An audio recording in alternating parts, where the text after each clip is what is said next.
नमस्कार, मैं प्रदीप कुमार। आप देख रहे हैं हरियाणा डेली न्यूज। आज तारीख 31 जनवरी 2025 वार शुक्रवार। पहले सुर्खियां।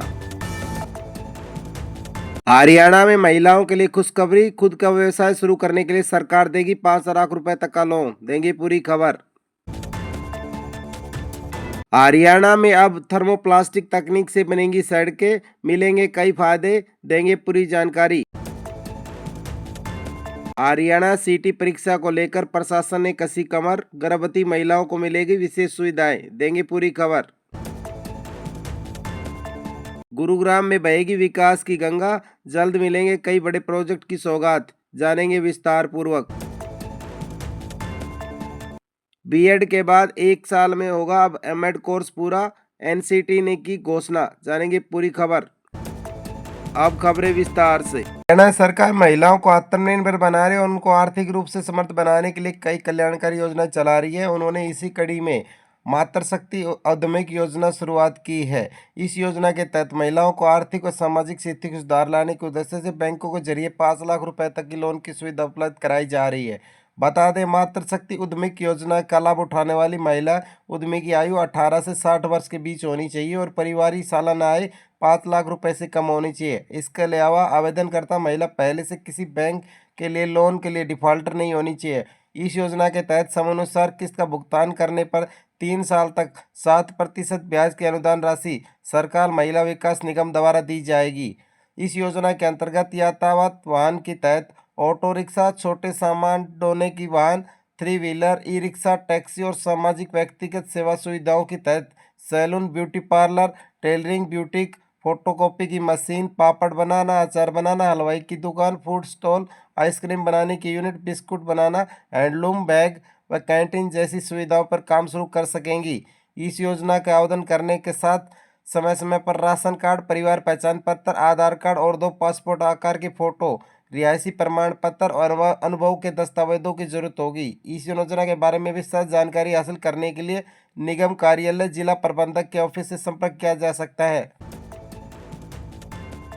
औद्योगिक नगरी फरीदाबाद के लोगों के लिए अच्छी खबर सामने आई है। स्मार्ट सिटी में सड़कों के एयरपोर्ट के तर्ज पर विकसित करने के थर्मोप्लास्टिक तकनीक का इस्तेमाल किया जाएगा। इस योजना पर फरीदाबाद मेट्रो डेवलपमेंट अथॉरिटी ने काम शुरू कर दिया है। पहले चरण में चौक चौराहों पर कार्य किया जाएगा, उसके बाद सड़कों का निर्माण किया जाएगा। बता दें, फरीदाबाद शहर में 50 से अधिक बड़ी सड़कें हैं जो काफ़ी खस्ता हालत में पहुंच चुकी है। डामर से बनी इन सड़कों पर बने गड्ढे लोगों को बहुत परेशान कर रहे हैं, जिसके लिए अब तकनीक में बदलाव किया जाएगा और सड़कों पर थर्मोप्लास्टिक तकनीक का यूज़ करके इस्तेमाल किया जाएगा, जिससे इसके निर्माण में मजबूती मिलेगी और लोगों को इसका फायदा पहुंचेगी। बता दें, थर्मोप्लास्टिक तकनीक के इस्तेमाल से निर्माण में गति में तेजी आएगी, सड़क की सतह ज़्यादा सूखेगी और सड़क लंबे समय तक चलेगी।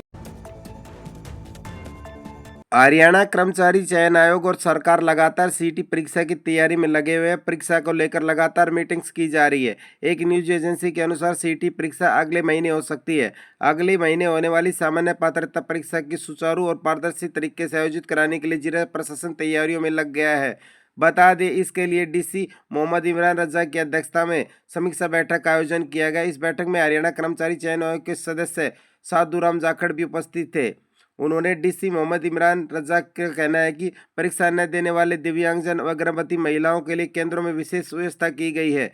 परीक्षार्थियों के सामान को सुरक्षित रखने के लिए परीक्षा केंद्रों में ही लॉकर रूम की सुविधा दी जाएगी, ताकि परीक्षार्थियों को सामान रखने के लिए कोई असुविधा न हो। इसके अलावा परीक्षा केंद्रों पर अनावश्यक भीड़ की भी समस्या नहीं होगी। परीक्षा केंद्रों का चयन स्कूल और कॉलेज विद्यालय परिसर के अनुसार सिलेक्शन किया जाएगा, जिसमें से भीड़ भाड़ वाले क्षेत्रों में परीक्षा केंद्र नहीं बनाने की तैयारी की जा रही है।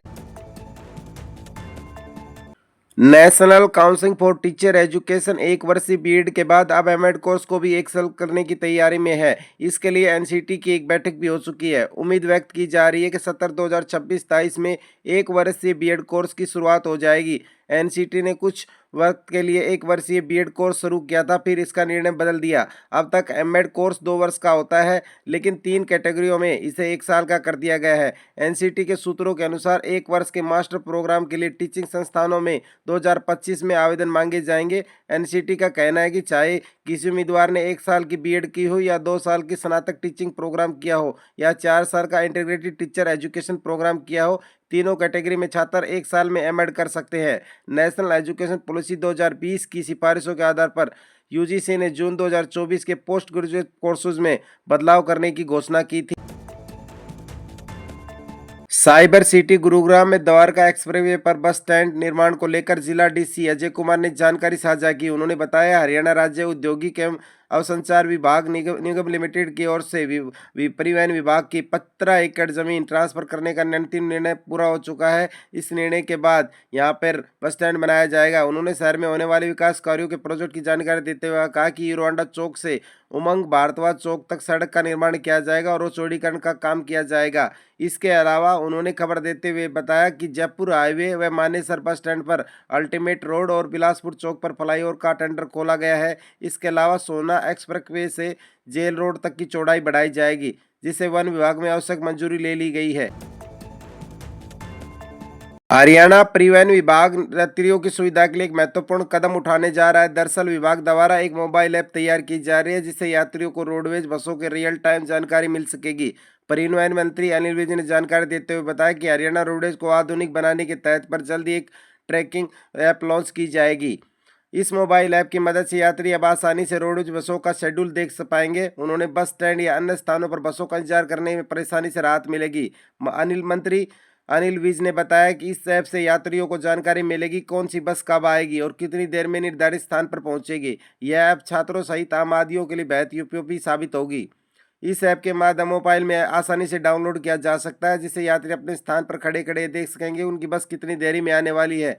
इससे न केवल यात्रियों की परेशानी कम होगी, बल्कि वैकल्पिक परिवहन की तलाश करने की जरूरत भी नहीं रहेगी। परिवहन विभाग की तरफ से मानना है कि नई सुविधा से यात्रियों को अधिक सुगम और सावधानीपूर्वक यात्रा करने में सहायता मिलेगी। इसी के साथ आज की खबर समाप्त हुई। नमस्कार, कल फिर मिलेंगे हरियाणा की महत्वपूर्ण खबरों के साथ। सभी भाइयों और बहनों से अनुरोध है, प्लीज चैनल को सब्सक्राइब करें और बेल आइकन को दबाएं ताकि आपको हरियाणा की हर महत्वपूर्ण खबर समय समय पर मिलती रहे। धन्यवाद।